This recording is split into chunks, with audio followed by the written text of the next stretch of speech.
Bon, bonsoir à tous. On m'a confié donc la rue de Charge, enfin la médiathèque, la bibliothèque du Finistère en fait à Quimper m'a demandé donc d'être ce soir celui qui va interroger Claudie Gallet ou du moins lancer quelques questions.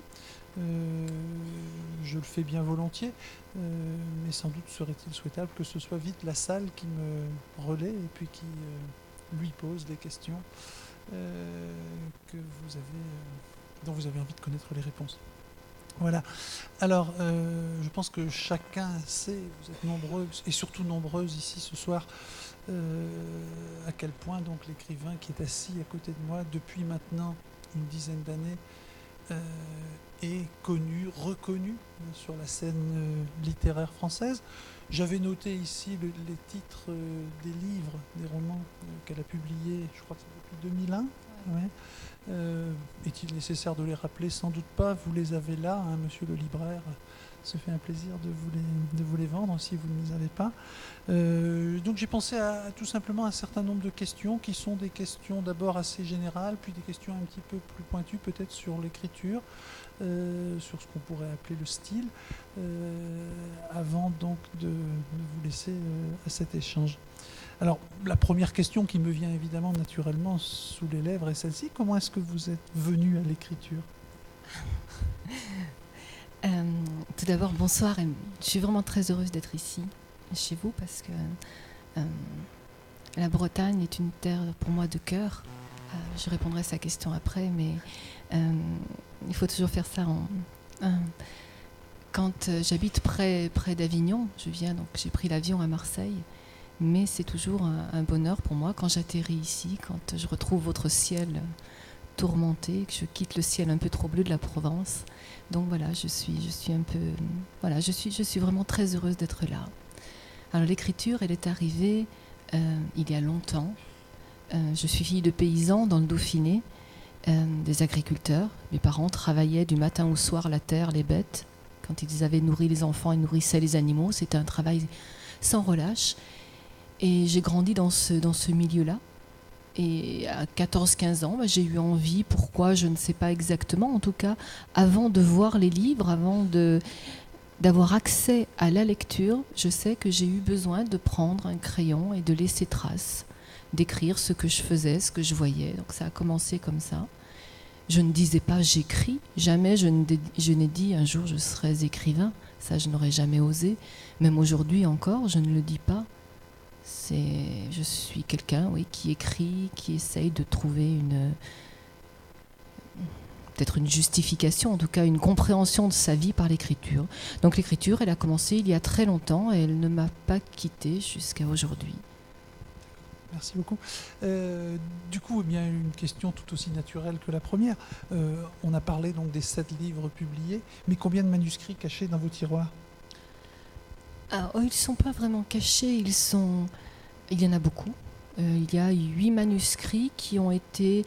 Donc j'ai publié mon premier roman en 2001, mais avant cela, oui, il y a 8 manuscrits qui ont été envoyés dans des maisons d'édition par la poste et qui me sont revenus avec une très belle lettre qui disait toutes ces lettres disaient ce que vous faites est vraiment très bien, mais on ne peut pas le publier. La lettre classique, quoi, qu'on reçoit tous. Mais c'est une très bonne chose, ça, je ne le regrette pas, parce que ça n'aurait pas été... il ne fallait pas que ces livres existent. Ils étaient des jalons, ils étaient des moments de ma vie, ils étaient un moment d'apprentissage. Et donc c'est très bien, et donc ils sont, oui, dans des cartons, et je ne m'en resservirai jamais. Ils font partie du passé, d'un apprentissage, c'était mes gammes d'écriture. Et voilà, donc ils sont là, mais je ne les brûle pas parce qu'ils sont un moment important. Il fallait être tenace pour recommencer à chaque fois. C'était pas vraiment des échecs, mais voilà, c'est un chemin qui est quand même dur d'arriver à publier. Et puis un jour, vous envoyez un manuscrit, puis vous avez un coup de téléphone et une éditrice que vous ne connaissez pas, une voix un peu rauque, Sylvie Gracia, m'a dit voilà, on va essayer de publier l'Office des Vivants. Et ça a commencé comme ça. Vous avez eu une longue fidélité avec les éditions du Rouergue. Oui, oui, 10 ans. Est-ce que vous pratiquez, même en secret, d'autres genres, la nouvelle, le poème, le théâtre, l'essai? En secret, non, je tâtonne autour du théâtre. J'aimerais bien écrire une pièce de théâtre. Donc j'ai essayé déjà parce que je suis bien dans les dialogues. Je trouve que c'est de ramasser. Là, on est sur une scène de théâtre. Je trouve que c'est tentant d'imaginer des situations qui se tiennent, qui fassent une histoire et qui tiennent dans si peu d'espace. Avec la Hague, enfin avec les déferlantes, j'avais déjà un terrain qui était réduit, puisque c'est un territoire qui n'est pas très vaste. Avec Seul Venise, c'était déjà un territoire un petit peu clos aussi, une ville qui n'est pas très grande. Et donc ramasser une histoire sur une scène de théâtre, ça m'intéresse. Mais pour le moment, je n'ai pas réussi à le faire, je n'ai pas trouvé le passage. Alors vous avez parlé tout à l'heure de votre plaisir à atterrir à l'aéroport de Brest. Vous voulez bien nous parler un peu de la Bretagne? Vous la connaissiez avant de... Je la connais depuis longtemps, votre Bretagne, elle n'est pas qu'à vous. Non, j'ai pas dit ma Bretagne, j'ai dit la Bretagne. Non, je suis...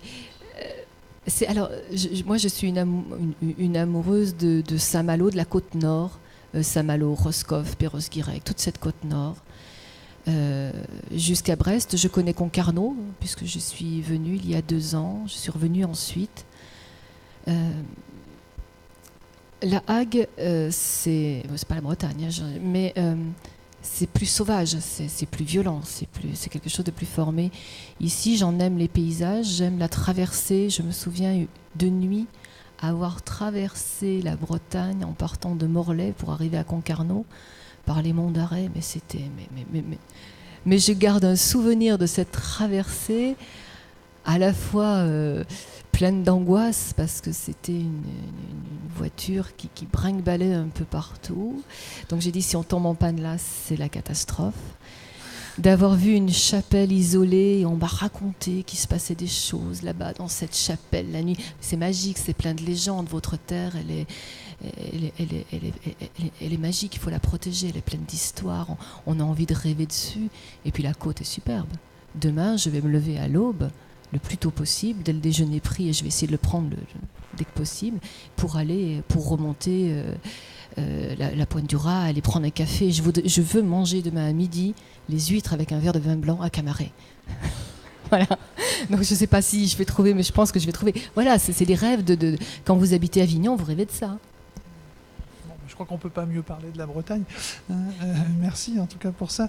Est-ce que vous pourriez dire, comme Patrick Modiano, qu'il est plus facile en fait d'écrire que de parler? Ah oui. C'est beaucoup plus facile d'écrire. Écrire, vous pouvez reprendre. Vous écrivez quelque chose maintenant, et dans 15 jours, 3 semaines, vous pouvez affiner ce que vous avez écrit, vous pouvez le creuser, vous en êtes insatisfait, vous le jetez. La parole, ça va beaucoup trop vite. Là, je suis devant vous, on va passer un temps ensemble, un temps d'échange, parce que c'est important ça, vraiment l'échange. Mais je vais arriver après, je crois qu'on va dîner, mais après, ce soir, dans ma chambre d'hôtel, je vais me refaire le film, vous savez, c'est-à-dire je vais revoir tout ce qui s'est passé là, je vais savoir, je vais pas pouvoir retoucher. Et pourtant, on voudrait pouvoir retoucher, dire là, je suis allée trop vite, la parole va trop vite. Modiano, j'ai eu la chance de le rencontrer il y a 10 jours à Paris. Il souffre toujours autant pour arriver à... Et ça lui pèse, et c'est une souffrance chez cet homme. Merci encore. Une autre question qui me venait en tête et qui est toute simple. Comment vit-on en fait avec ce qu'on pourrait appeler avec un jeu de mots trop facile, la déferlante du succès? Alors, on a plus de temps, donc on vit quand même... Moi, avant, j'étais institutrice, donc j'avais un métier d'institutrice en même temps que l'écriture, et en même temps qu'une vie avec des amis, avec la famille, etc. Donc mener tout ça de front était compliqué, et un jour, il vous arrive les déferlantes, donc c'est vrai que ça libère du temps. J'ai rangé mon cartable, je ne vais plus à l'école. C'est bien. C'est une chance, c'est-à-dire que enfin, après des années et des années où vous écrivez sans être lu, où vous écrivez, alors vous publiez, mais vous avez très peu de lecteurs, et enfin, il arrive quelque chose d'improbable. Ça ne devait pas m'arriver, ça ne devait pas... Enfin, mon éditrice, tous les gens qui m'entouraient, jamais n'auraient imaginé cela. Donc c'est une chance parce que ça légitime le droit de continuer, en tout cas à écrire. On se dit, je ne me suis pas trompée de chemin. Ce que j'ai écrit a touché et rentré dans les maisons. Et donc ça, c'est plutôt rassurant, ça donne confiance. C'est bien un peu d'avoir confiance en soi quand on écrit. Mais je ne me laisse pas non plus duper par ce succès. C'est-à-dire qu'il faut être... Pour vous dire très sincèrement, je suis très heureuse que L'amour est une île existe parce qu'il met maintenant un jalon entre les déferlantes. Il me détache des déferlantes. Maintenant, il faut aller un petit peu plus loin. Il ne faut pas que le succès soit un poids. Ça peut en devenir un. On m'a beaucoup demandé d'écrire une suite aux déferlantes, de refaire les déferlantes. J'aurais pu. Je sais faire. Je l'ai fait. Je sais faire. Mais c'est pas ce que... J'ai d'autres livres qui m'attendent et c'est pas ce que j'ai voulu faire. Donc voilà, c'est à la fois une grande chance, mais il faut prendre de la distance par rapport à ça. Quand vous regardez cette salle, et j'imagine beaucoup de salles où vous passez, il y a très peu de messieurs, il y a beaucoup de dames. Comment est-ce que vous expliquez ça, si vous l'expliquez? Je ne sais pas, je crois que c'est surtout les messieurs qui devraient répondre, mais non. C'est vrai que les gens qui me lisent sont essentiellement des femmes, peut-être parce que je mets en scène peut-être des femmes, peut-être aussi, alors je ne sais pas, après c'est les libraires qui pourraient prendre la parole, est-ce que les hommes, on raconte que les hommes lisent moins de romans, mais par contre les hommes qui lisent mes romans les aiment intensément, c'est-à-dire que ceux qui tombent et qui vraiment accrochent sont de grands passionnés, mais voilà, je ne sais pas trop répondre à cela.